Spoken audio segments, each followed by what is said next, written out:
पूजा लगभग 10 दिन से बेहद परेशान थी क्योंकि पूजा की गांव से सास जो आई हुई थी और पूजा की गांव की सास उसे हर बात पर रोका टोका करती थी। अरे बहू, तेरे सर पे पल्लू क्यों नहीं है? कितनी बार कहा है कि सर पे पल्लू रखा कर, इससे मान मर्यादा बनी रहती है। और लोगों को क्या है, उनकी नजरें तो होती ही बुरी हैं। माँ जी, काम करते करते सर से पल्लू सरक जाता है, पता ही नहीं चलता। और अगर सर पर पल्लू रखकर काम करूँगी तो काम ही नहीं होगा। लेकिन मैं फिर भी तुझे याद दिलाती रहती हूँ ताकि तू भूल न जाए कि तुझे अपनी मान मर्यादा का ख्याल रखना है। जानकी के कहने पर पूजा सर पर पल्लू रख लेती है और काम करने में लग जाती है। तभी पूजा की पड़ोसन विमला का आना होता है। अरे बहू, क्या बात है, आज तो तेरे सर पे पल्लू है, वरना तू तो बिना पल्लू के इधर उधर घूमती रहती है। लगता है गाँव से आई हुई तेरी सास ने तुझे सुधार रखा है। अरे बहन जी, आइए आइए। वो क्या है ना, शहर के बच्चों को कितनी ही अकल होती है, वो तो अपने मन की ही करते हैं। हाँ, बिल्कुल ठीक कह रही है बहन जी आप। उन्हें जो करना होता है वो वही करती हैं, बिल्कुल अपने मन की। मेरी बहू को ही देख लो, उसे कितना भी बोल लो पल्लू रख ले, घूंघट ले ले, पर मेरी वो एक बात भी नहीं सुनती। इसलिए मुझे कभी कभी उस पर बहुत गुस्सा आता है। जानकी और विमला की कुछ दिनों से अच्छी दोस्ती हो जाती है। जानकी को शहर में रहना बिल्कुल पसंद नहीं था, पर फिर भी वह महीनों के लिए यहाँ रहने आई थी। लेकिन आते ही जानकी ने अपनी बहू को परेशान कर दिया था। देखिए जी, आप अपनी माँ को यहाँ 1 महीने के लिए लेकर तो आए हैं, लेकिन मुझे लगता नहीं है कि मैं यहाँ अगले दिन तक रहूंगी। मैं जा रही हूँ अपने मायके। अपनी माँ के साथ रहिए आप, उन्हें खाना बना कर दीजिए या फिर वो आपको खाना बना कर दे, मुझे इससे कोई मतलब नहीं है। लेकिन हुआ क्या है, तुम इतना गुस्सा क्यों कर रही हो? अरे माँ कुछ दिनों के लिए आई है, अरे कुछ दिन तो तुम सुन ही सकती हो। कितनी सुनूं, हर वक्त तो बस रोक टोक करती रहती हैं। अरे इतना कौन सुनाता है किसी को। अरे ऐसा भी क्या बोल दिया मेरी माँ ने जो तुम्हें इतना गुस्सा आ गया?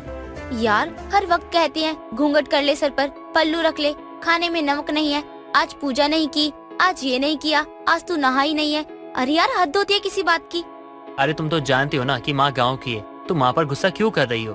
अरे माँ कुछ कहती है तो सुन लो, समझ लो, कर दो जैसा माँ कहती है वैसा। अरे 3 सालों बाद आई है माँ, तो थोड़ा बहुत तो तुम सुन ही सकती हो। बेशक कितने दिनों के बाद भी यहाँ आई हो, लेकिन मुझे परेशान करने आई है क्या? इतना तो मुझे भी पता है, हर वक्त ताना देती रहती हैं। ऐसा रहा ना तो मैं सच में अपने मायके चली जाऊंगी और फिर तुम्हारी माँ के जाने के बाद भी लौट कर नहीं आऊंगी। देखो, मैं तो माँ को कुछ नहीं बोल सकता, तुम समझने की कोशिश करो। तुम्हें जो समझना है तुम समझ लो, और तुम्हें थोड़ा तो मैनेज करना ही होगा। पूजा अपने पति को अपना सारा दुख बता देती है, लेकिन अजय अपनी माँ का सपोर्ट कर रहा होता है। यह देखकर पूजा को और भी गुस्सा आता है। ऐसे ही दिन बीत जाते हैं और रोज सुबह पूजा थोड़ा थोड़ा लेट उठती है। तभी जानकी अपनी बहू को उठाने के लिए मंदिर की घंटी जोर जोर से बजाने लगती है। जय शिव ओमकारा, स्वामी जय शिव ओमकारा। देख रहे हो ना, आज उठने में थोड़ा लेट क्या हो गया। माँ जी घंटी बजाई जा रही हैं और उनकी आवाज तो देखो कितनी ऊंची है। ऐसा लग रहा है मेरे साथ साथ सारे मोहल्ले को उठाने वाली हैं वो। अगर अगले 15 दिन के अंदर तुम्हारी माँ यहाँ से नहीं गई ना, तो मैं यहाँ से सही में चली जाऊंगी। अरे इतने ताने देने की क्या जरूरत है यार, मुझे सोने दो और जाके घर के काम करो। तुम्हारे ड्रामे ना खत्म ही नहीं होते हैं। हाँ हाँ, तुम तो मुझे ही बोलोगे, अपनी माँ को तो बोल नहीं सकते हो, क्योंकि तुम्हें वो घर से निकाल देंगी या फिर प्रॉपर्टी से बेदखल कर देंगी। इस बात का डर तो तुम्हें है ना। अरे यार सोने दो ना यार, थोड़ी देर में काम पर जाना है, वहाँ जाऊंगा वो बॉस चिक चिक करेगा यार, उसकी सुनूंगा यार, दिमाग खराब हो जाएगा। और अभी यहाँ पे तुम कर रही हो, सोने दो मुझे। और मैं पूरे दिन तुम्हारी माँ की सुनूं? पता ही नहीं क्यों इन्हें गांव से उठाकर यहाँ ले आए हो। अरे माँ से मिलने गए थे तो मिल लेते, इन्हें यहाँ क्यों लेकर आ गए हो? मन कर रहा है खुद का गला दबा लूं मैं। पूजा बहुत ज्यादा परेशान हो जाती है। अब जैसे ही पूजा उठती है तो उसकी सास बोलती है, अरे बहू, 1 कप चाय बना ले, आज उठने में तुझे देरी हो गई है। हाँ हाँ माँ जी, वो क्या है ना, रात तक टीवी देख रही थी तो मुझे उठने में थोड़ा लेट हो गया। वैसे शहर के लोग तो 10 से 11 बजे उठते हैं, नाश्ता करते हैं। गाँव की तरह थोड़ी है कि 5 बजे उठकर पूजा पाठ करने लगे, फिर और भी काम होते हैं उन्हें। तभी तो गांव के लोग इतनी तरक्की करते हैं, उन पर कोई भी दिक्कत मुसीबत नहीं आती है, क्योंकि भगवान का आशीर्वाद उनके सर पे हमेशा बना रहता है। और तू बात कर रही है पूजा पाठ की, पूजा पाठ तो जिंदगी का एक हिस्सा है, इसके बिना तो जीवन अधूरा है। बुढ़ापे में तो हरे कृष्ण जपना ही है, फिर पूरी जवानी क्यों खराब करनी। राम राम राम राम, कि ऐसी बहू मिली है। अरे बहू कैसी बातें कर रही है, भला कहीं पूजा पाठ करने से जवानी खराब हुई है? क्या पता बुढ़ापे तक हमें भजन करने का मौका ही ना मिले, इसलिए हमें हरि नाम का जाप करते रहना चाहिए। इसलिए बच्चों को जवानी से ही पूजा पाठ करना चाहिए। आजकल के बच्चे तो पूजा पाठ करते ही नहीं है, उनकी तो नानी मरती है पूजा पाठ करने में। जानकी अपनी बहू को सुबह सुबह खूब सुना देती है। अब पूजा मन बना लेती है कि जैसे तैसे करके वो अपनी सास को यहाँ से भगा कर रहेगी, वरना 5 दिन और अगर जानकी वहाँ रही तो पूजा तो पागल ही हो जाएगी। घर का काम कर करके और ताने सुन सुन के, साथ ही रीति रिवाजों को फॉलो कर करके। अरे जानकी, मैंने सुबह सुबह तेरी पूजा की घंटी की आवाज सुनी तो जग गई। मैंने सोचा कितना सुंदर माहौल होगा तेरे घर का, तो मैं आ गई। हाँ हाँ विमला काकी, यहाँ का माहौल तो सुबह से गर्म है। मेरा मतलब है जगमग है, हर तरफ भगवान के नाम लिए जा रहे हैं। अब मैंने भी सोचा कि पूजा पाठ में ध्यान लगाओ। अभी अभी माँ जी ने बहुत अच्छे से समझाया है मुझे। हाँ बहू, अच्छा है कि समझ में आया तुझे, और पूजा पाठ तो करना ही चाहिए। क्यों विमला, तू करती है ना पूजा पाठ? नहीं नहीं, मुझसे तो सुबह उठा ही नहीं जाता, पूरे बदन में दर्द रहता है, घुटनों से भी चला नहीं जाता। भला मैं कैसे सुबह उठकर पूजा करूंगी। अरे तो मेरी बहू से भी बड़ी वाली नास्तिक निकली। धत, इस उम्र में पूजा पाठ नहीं करेगी तो कब करेगी? ऐसे ही 2 दिन बीत जाते हैं। पूजा बस ये सोचने में लगी रहती है कि कैसे वो अपनी सास को रफा दफा करे, यानी कि घर से विदा करे। तभी एक रोज देर शाम जानकी के फोन पर उसकी बहन का फोन आता है और रोते धोते वह बोलती है कि उसका पति अब नहीं रहा। जानकी जल्दी से अपना सामान पैक करके गांव जाने की तैयारी करने लगती है। अरे माँ, क्या हो गया? अब रो क्यों रही हो? घर में सब ठीक तो है ना? कुछ भी ठीक नहीं है बेटा। वो तेरे दौलतपुर वाले मौसा जी है ना, अब वो नहीं रहे। मुझे जल्दी से उनके गांव छोड़ा, पता नहीं मेरी छोटी कैसी होगी। मैंने तो जब से सुनी है ये बात, मुझसे तो रहा ही नहीं जा रहा। मेरी जल्दी से टिकट करवा ले, मुझे उसके गांव छोड़ा। क्या दौलतपुर वाले मौसा जी अब नहीं रहे? माँ आप चिंता मत करो, मैं भी जाकर टिकट कटवाता हूँ और आपको गाँव छोड़ कर आता हूँ। आप ना रोना बंद कीजिए माँ। ना जाने ये सब कैसे हो गया, मुझे तो पता ही नहीं चला। मेरे यहाँ आते ये सब हुआ, मुझे कुछ समझ नहीं आ रहा। अब जानकी को उसका बेटा अजय जल्दी से गांव छोड़कर आता है, वो भी उसकी मौसी के यहाँ पर। इधर जब पूजा को पता चलता है कि उसकी सास उसके घर से विदा ले रही है तो उसे बहुत खुशी होती है और उस दिन वह खाना नहीं बनाती है बल्कि बाहर से ऑर्डर करके मंगवाती है, क्योंकि जानकी घर में रहते हुए पूजा को बाहर का खाना मंगवाने नहीं देती थी। इसीलिए पूजा खुशी से झूम उठती है और अपना मनपसंद खाना खाती है। प्रीति पटना में काफी मशहूर थी। प्रीति को पटना में लगभग हर कोई जानता ही था। प्रीति की शादी दीपक नाम के लड़के से हो जाती है और प्रीति शादी करके शहर आ जाती है। शहर आने के बाद जैसे ही प्रीति अपने ससुराल में कदम रखती है कि तभी प्रीति की सास राधा का पैर फिसल जाता है और वो गिर जाती है। राधा के पैर में काफी मोच आ गई थी, इसलिए पहले राधा को हॉस्पिटल लेकर जाते हैं। राधा के पैर में प्लास्टर लग जाता है। कुछ देर बाद राधा घर आती है।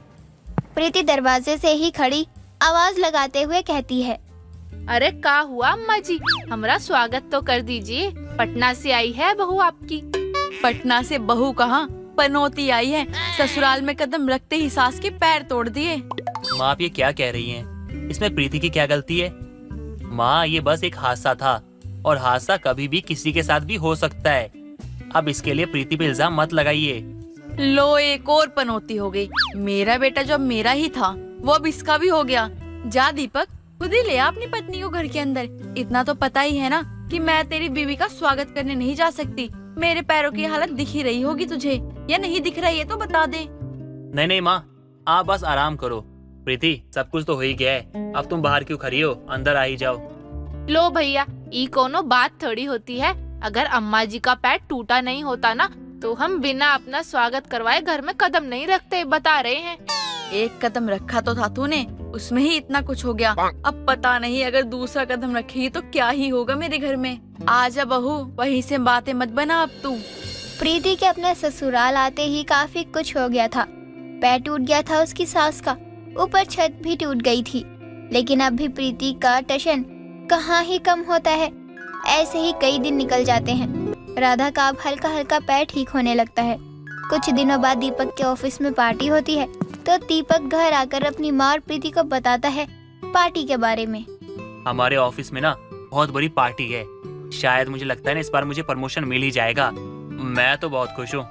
फिर तो मैं भी चलूंगी तेरे साथ। अरे मेरा बेटा तरक्की की सीढ़ी चढ़ रहा है, उसमें एक अच्छा खासा पल है, तो उसको हम साथ में सेलिब्रेट करेंगे ना। दीपक आज मैं बहुत अच्छी साड़ी पहनूंगी।